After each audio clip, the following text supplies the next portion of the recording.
Türkmenlerin halini bir süredir en iyi bu iki kelime, bu slogan anlatıyor. Kerkük bizimdir.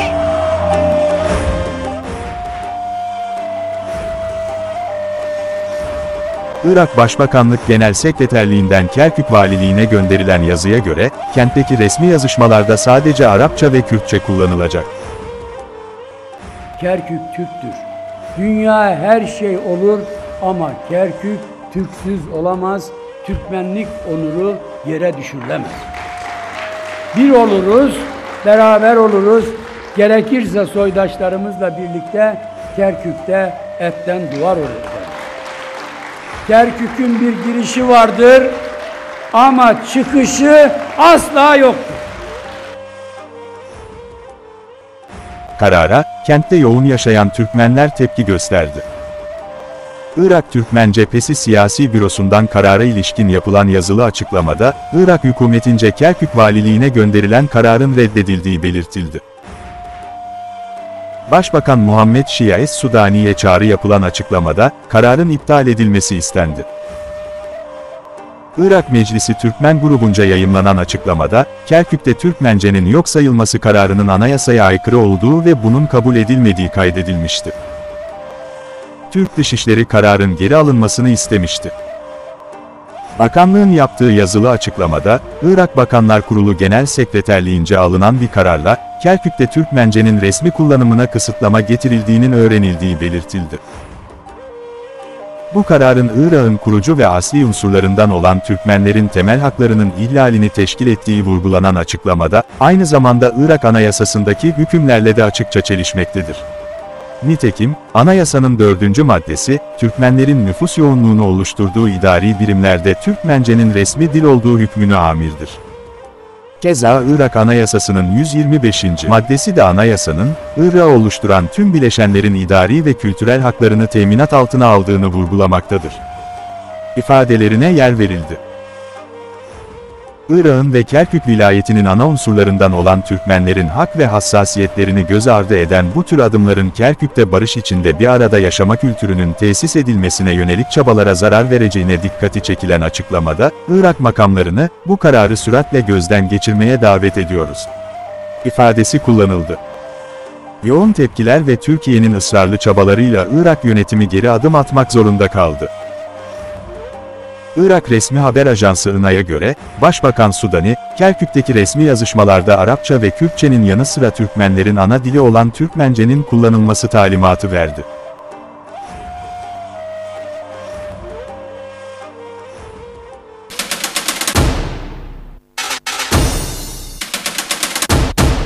Irak, 1. Dünya Savaşı'na kadar Osmanlı mülkü olarak kaldı. Büyük Savaş'ta Osmanlı, Irak'ı elde tutabilmek için son gücüne kadar direndi. Savaş bittiğinde bugünkü Kuzey Irak hala Osmanlı toprağıydı. Ama İngilizler ateşkes hükümlerine aykırı olarak burayı da işgal ettiler. İngiltere'nin güdümündeki Milletler Cemiyeti, Kuzey Irak'ta Kürtlerle Türklerin yeni Türkiye Cumhuriyeti'ne katılma iradesini tanımadı. Oysa Kuzey Irak'ta Kürtler ve Türkler birlikte nüfusun önemli bir bölümünü oluşturuyordu. Zorla çizilen sınır, yüzyıllarca birbirini tamamlayan manzaraları ve halkları böldü.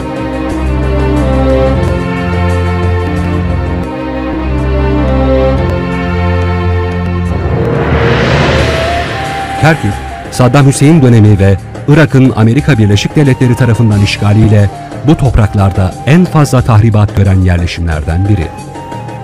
1950'lerden itibaren sistematik biçimde demografisi değiştirilmeye, önce Araplaştırılmaya, şimdilerde ise Kürtleştirilmeye çalışılan Kerkük, Türkmen kimliği için direnmeye, dayanmaya çalışıyor. 20. yüzyılın ortalarına kadar Türkçe bilmeden ve Türkçe konuşmadan yaşamanın mümkün olmadığı bir coğrafyaydı burası. Bağlı bulundukları siyasi otoriteye karşı baş kaldırmamış, silaha sarılıp devlete karşı isyan etmemiş bir halkın çocuklarıydı buranın sahipleri. Ne yazık ki zulme, baskıya, asimilasyon ve katliamlara maruz kaldılar. Yüzyıllar boyunca Şii-Sünni ayrımı yapmaksızın, akraba hukukuna bağlı ve iç içe yaşayan Türkmenler son savaşlarla birbirlerinden koparılmaya çalışıldı. Mezhep savaşlarının ortasında kalan bu halk daha önce de benzer badireler atlatmıştı. Ama onlar her şeye rağmen direnmeye, kültürlerini yaşatmaya, vatanlarında yaşamaya karar verdi. Onurlu duruşlarını bozmadan ata ocağı bildikleri topraklara tutunmaya devam edecekler.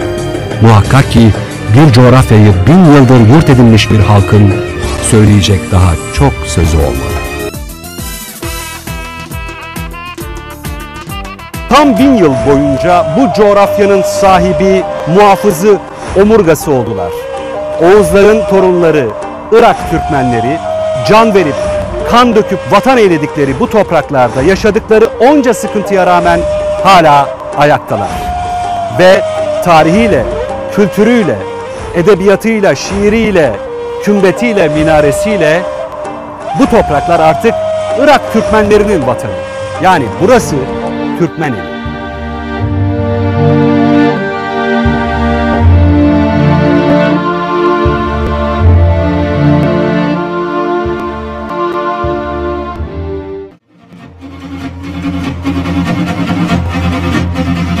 Selçuklular, Atabeyler, Karakoyunlular, Akkoyunlular ve nihayet Osmanlılarla Oğuz Türkmenlerinin yurdu, ocağı haline gelen Kuzey Irak, özellikle Anadolu'yla bağı kuran nehir boyları yüzyıllar boyunca Türkmeneli olarak bilindi.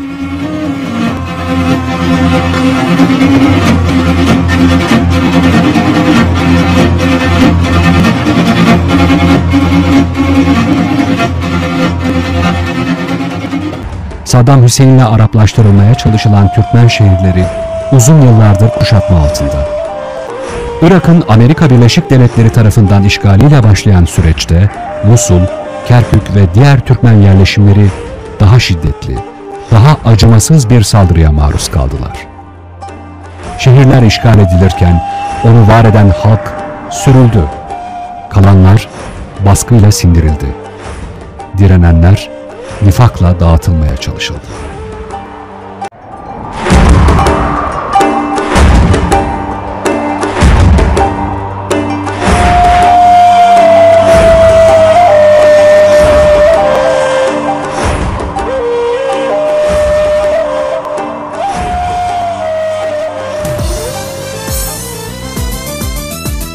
Türkmeneli Türk kalacak, bayrak dalgalanacak. Türkmeneli bizimdir, hep bizim kalacak. Türkmeneli Türk kalacak, bayrak dalgalanacak. Türkmeneli bizimdir, hep bizim kalacak.